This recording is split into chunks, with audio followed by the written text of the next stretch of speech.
नमस्कार। आज के इस दिलचस्प विश्लेषण में हम अपनी ही जेब में रखे भारतीय करेंसी नोटों के उन रहस्यों को डिकोड करेंगे जिन पर अक्सर हमारी नजर ही नहीं जाती। रोज इस्तेमाल होने वाले इन नोटों पर छपे ऐतिहासिक स्मारक, इनके बिल्कुल सटीक आकार और बेहद खास रंगों के पीछे की पूरी कहानी आज हम बारीकी से समझेंगे। तो चलिए एक नजर डालते हैं कि आज हम क्या क्या कवर करने वाले हैं।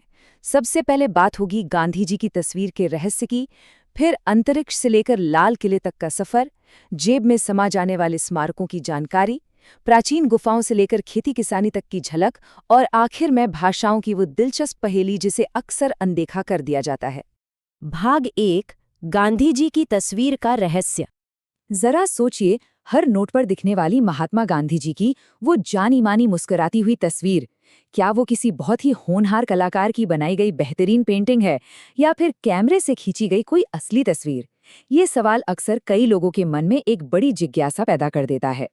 इसका जवाब है कि ये कोई पेंटिंग नहीं बल्कि बिल्कुल असली तस्वीर है। जी हाँ, ये ऐतिहासिक तस्वीर तब खींची गई थी जब गांधी जी दिल्ली के राष्ट्रपति भवन के बाहर एक ब्रिटिश राजनेता फ्रेडरिक विलियम के साथ खड़े थे। और सबसे मजेदार बात पता है क्या है? पुराने नोटों में इस तस्वीर की मिरर इमेज यानी दर्पण प्रतिबिंब का इस्तेमाल होता था, लेकिन अब जो नए नोट चल रहे हैं उनमें इस तस्वीर को उसके बिल्कुल असली ओरिएंटेशन में ही रखा गया है। भाग 2, अंतरिक्ष से लाल किले तक का सफर।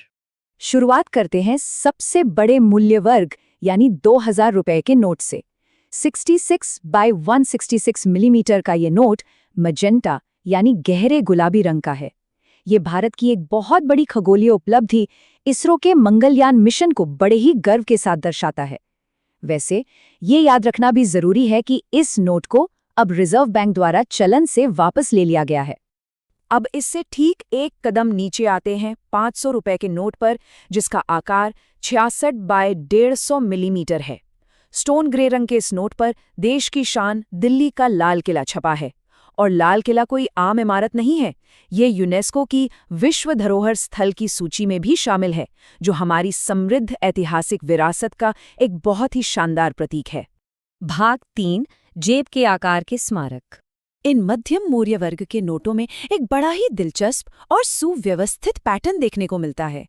ध्यान देने वाली बात यह है कि इन सभी की चौड़ाई बिल्कुल 66 मिलीमीटर ही फिक्स रहती है, लेकिन जैसे जैसे मूल्य घटता है इनकी लंबाई भी कम होती जाती है। चमकीले पीले रंग में मध्य प्रदेश का सांची स्तूप, लैवेंडर रंग में गुजरात की रानी की वाव और फ्लोरोसेंट नीले रंग में कर्नाटक का हम्पी का रथ, मतलब हमारी जेब में ही भारत के विविध रंगों और ऐतिहासिक स्मारकों का एक पूरा खजाना रखा है।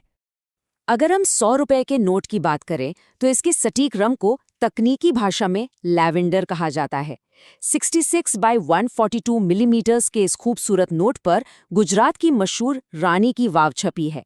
ये एक प्राचीन सीढ़ीदार कुआं है जिसका जटिल और बारीक डिजाइन इस नोट को देखने में सच में बेहद भव्य और आकर्षक बना देता है।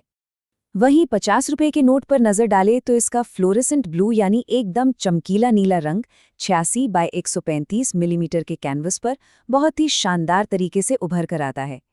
इस पर छपा कर्नाटक का ऐतिहासिक हम्पी के मंदिर का रथ इसकी सांस्कृतिक सुंदरता को मानो कई गुना और बढ़ा देता है।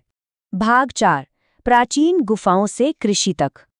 अब आते हैं छोटे नोटों पर। 20 रुपए का नया नोट 63 बाय 129 मिलीमीटर का है और इसका रंग ग्रीनिश येलो यानी थोड़ा हरा सा पीला है। इस पर छपी महाराष्ट्र की एलोरा की गुफाएं सिर्फ पत्थरों का ढांचा नहीं है, बल्कि ये हिंदू, बौद्ध और जैन धर्म की बेहतरीन स्थापत्य कला का एक अनूठा संगम है। ये हमारी सदियों पुरानी धार्मिक एकता को बहुत ही गहराई से दर्शाता है।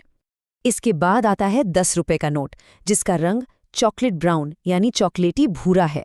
63 बाय 123 मिलीमीटर के इस नोट पर ओडिशा के विश्व प्रसिद्ध कोणार्क सूर्य मंदिर की तस्वीर उकेरी गई है। ये गहरा भूरा रंग इस प्राचीन मंदिर की भव्यता और रहस्य के साथ बिल्कुल सटीक बैठता है। नोटों के इस घटते क्रम में सबसे अंत में आता है 5 रुपए का नोट। ये नोट 63 बाय 117 मिलीमीटर का है। हरे और नारंगी रंग के इस बेहद खूबसूरत नोट पर एक किसान को बड़ी ही शांति से अपना खेत जोतते हुए दिखाया गया है। ये चित्र अंतरिक्ष और स्मारकों की इस पूरी यात्रा को वापस जमीन पर ले आता है और देश की सबसे महत्वपूर्ण बुनियाद यानी हमारी कृषि को बहुत ही सादगी के साथ हमारे सामने रखता है। भाग 5 भाषाओं की पहेली। और अब अंत में एक बहुत ही रोचक पहेली। क्या कभी किसी ने ध्यान दिया है कि एक भारतीय करेंसी नोट के भाषा पैनल पर कुल कितनी भाषाएं लिखी होती हैं? क्या ये 12 है, 15 है, 17 है या फिर 18? इस दिलचस्प सवाल का जवाब हमारी जेबों में ही रखा है। अगली बार जब भी कोई नोट हाथ में आए तो उस पर लिखी उन भाषाओं को गिनना एक मजेदार अनुभव हो सकता है। इसी विचार के साथ नोटों के इस शानदार विश्लेषण को यहीं समाप्त